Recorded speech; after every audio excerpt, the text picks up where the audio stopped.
নমস্কার, রুমিরীতি আরেকটি ব্লগে সকলকে আবার ওয়েলকাম।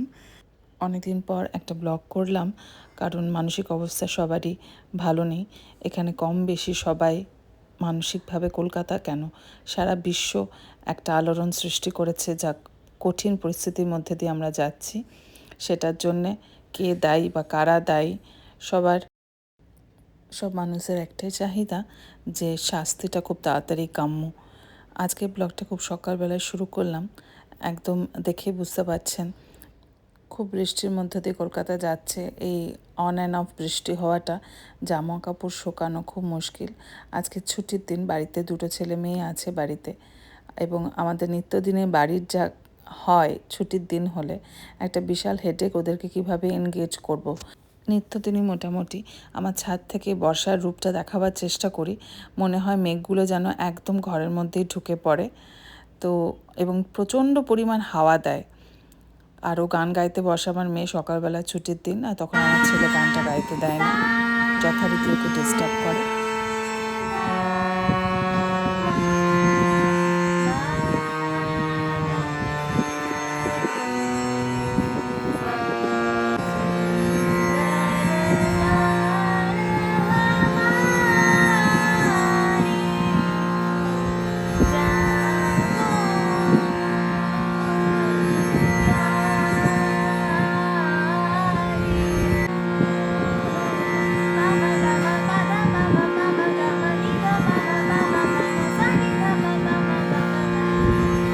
গান গাইতে বসলে ওর বেল রিড সব ধরে ওকে ডিস্টার্ব করবে, গান গাইতে দেবে না। সকালবেলায় একটু ব্লুবেরি আর একটু গ্রেপস সেগুলো কিনেছিলাম, সেগুলো ভালো করে ভিনিগার আর সোডা জলে ধোবো, একটু উষ্ণ গরম জলে ভিনিগার সোডা ফেলে। এগুলোর মধ্যে প্রচুর পরিমাণ পেস্টিসাইড থাকে, আঙুর বা ব্লুবেরি, সেগুলো যেহেতু বাচ্চারা খায় ওই জন্য একটু ধুয়ে শুকিয়ে তারপরে রেখে দিই। আজকের মেনু খুব সিম্পল।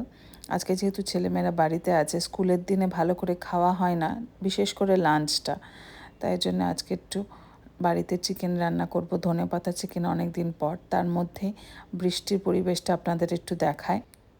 কয়েকটা গাছ কিনতে যাব আজকে, লাঞ্চ করেই তাড়াতাড়ি গাছটা কিনতে যাব, কারণ যখনই মন আপসেট থাকে বা কিছু হয়, মানসিকভাবে আনস্টেবল থাকি, তখন একটু গাছের দিকে মন দিই।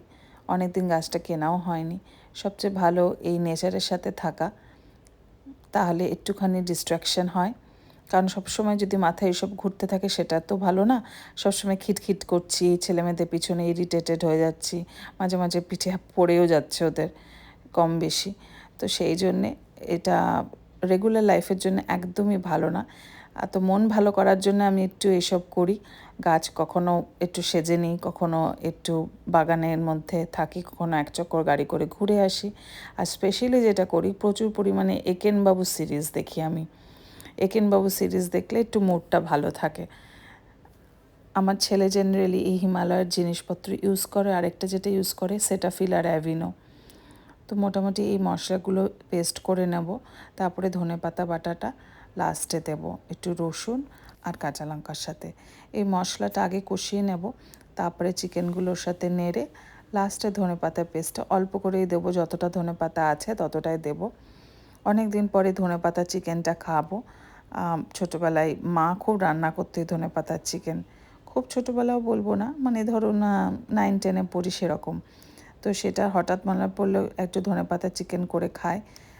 আর বর্ষাকালে একটু ধনেপাতাটা হয়েওছে, এটা আমার বাগানের ধনেপাতা, অল্প বাগানের অল্প বাইরের, কিছু গুঁড়ি গুঁড়ি হয়ে আছে বলে সেগুলো আর তুলিনি।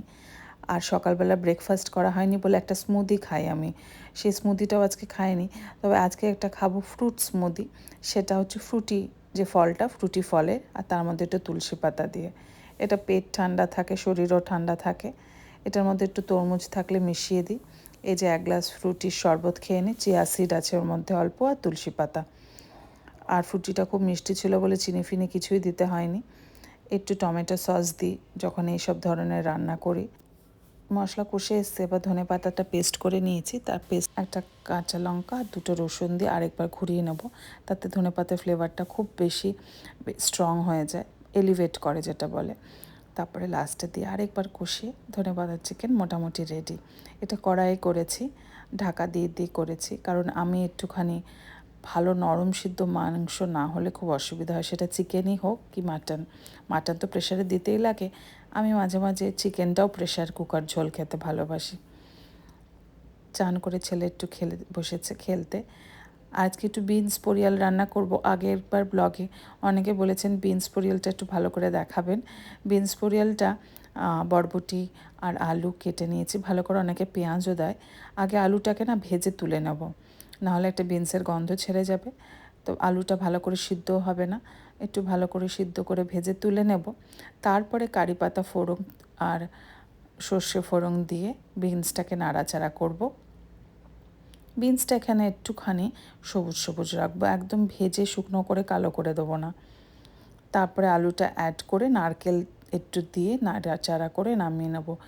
একটু চিনি দিই, এটা খেতে খুব ভালো লাগে বিনস পোরিয়াল। এটা সাউথ ইন্ডিয়ান। আমি যখন চেন্নাইয়ে ছিলাম, ঋদ্ধি যখন চেন্নাইয়ে খেলতো, তখন আমি এই বিনস পোরিয়ালটা খুব রেগুলার হোটেলে দিত, আমি খেতাম। তো দেখলাম ভালো, বিনস খেতে তো ভালো লাগে না কারোর মুখেই চট করে মিক্স ভেজিটেবল ছাড়া, তো এতে বিনসটা খেতেও ভালো লাগে আর শরীরেও চলে যায়। বাচ্চারাও এটা খেতে ভালোবাসে বিনস পোরিয়াল। মোটামুটি লাঞ্চ রেডি আজকে।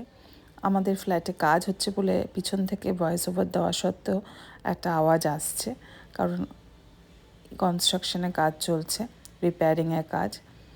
তো মেয়েকে খেতে দিয়ে আমি বেরোবো, আমিও খেয়ে নেবো।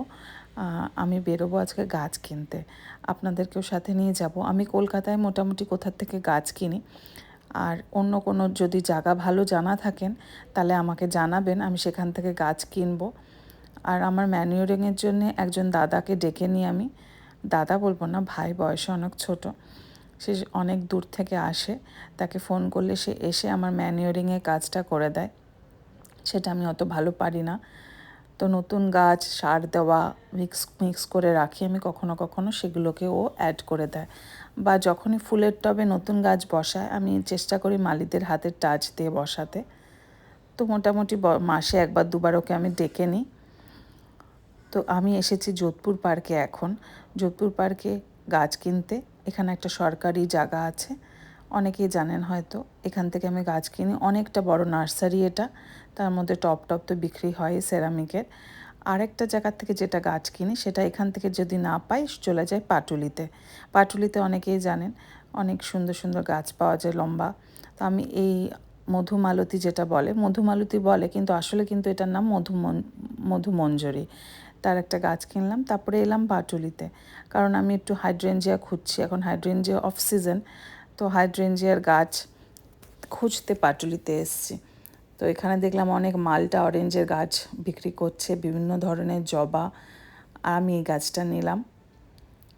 কয়েকটা গাছ অর্ডার দেওয়া ছিল, 12 মাসের একটা শিউলি ফুলের গাছ অর্ডার দেওয়া ছিল, সেটা নিয়েছি। তো গাছটা আমাকে বললো হায়দ্রাবাদ থেকে এনে দিয়েছে। আর এটা হচ্ছে ঝুমকোলতা গাছ। আমার শ্বশুরবাড়িতে অনেক ঝুমকোলতা গাছ আছে, এবার গেলে ঝুমকোলতা চারা নিয়ে আসবো শিলিগুড়িতে।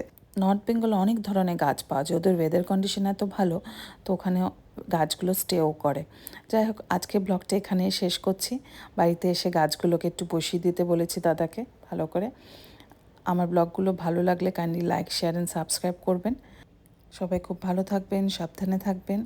আশেপাশ হোক কাছের মানুষজন, সবাইকে সাবধানে রাখবেন।